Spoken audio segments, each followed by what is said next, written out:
Explainer: Australia's nuclear-powered submarine deal is fueling anger in the country. Here's why, but it's not only the French who are furious. Anti-nuclear groups in Australia, and many citizens, are expressing anger over the deal, worried it may be a Trojan horse for a nuclear power industry, which the nation has resisted for decades. New Zealand Prime Minister Jacinda Ardern spoke personally to her Australian counterpart, Scott Morrison, to tell him the vessels would not be welcome in the waters of her country, which has been a no-nuclear zone since 1984. So what's all the fuss about? Here's why some Australians are bothered by this deal. How is nuclear power made? Nuclear power is the world's second-largest contributor of low-carbon electricity, after hydropower, according to the International Energy Agency.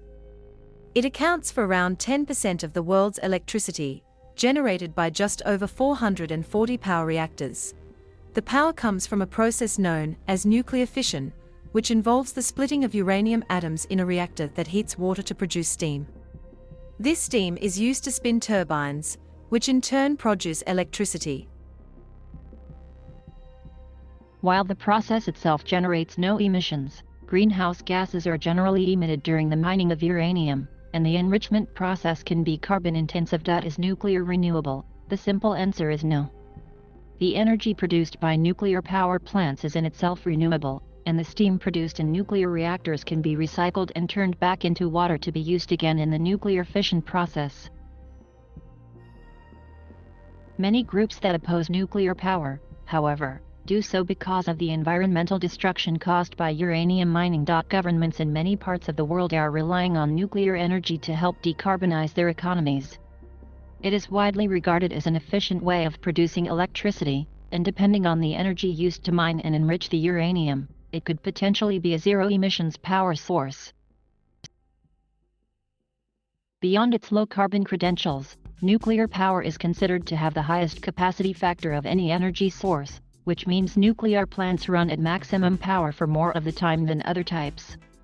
In the US, they run at high capacity 92.5% of the time, government data shows. For coal, it's around 40%, and wind is around 35%. Nuclear power can prevent millions of tons of emissions from entering the atmosphere each year, compared to fossil fuels. Sounds great. So why are so many Australians against it? It's not just Australia. Several countries have put the brakes on further development of the nuclear power industry since the 2011 Fukushima disaster in Japan.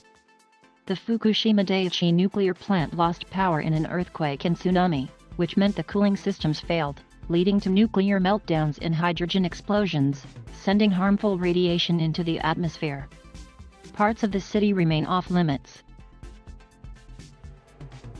It was the worst nuclear disaster since Chernobyl in 1986, when a test that went wrong triggered an explosion and fire, releasing devastating amounts of radioactive material into the air. 31 people were killed in the accident itself, while many more died from the effects of radiation exposure in the following years, with some estimates in the tens of thousands. There are also concerns around how to safely store nuclear waste. Explosions or leaks of stored waste can impact human health too, though such disasters are far less common than they once were. In 1977, the movement against uranium mining in Australia collected 250,000 signatures for a moratorium on extracting the metal, even though nuclear power wasn't being used in the country. But Australia still mines the metal today and exports it to generate nuclear power in other parts of the world. When announcing the New Deal, Morrison said Australia was not seeking to develop civil nuclear capability, which would include nuclear power plants.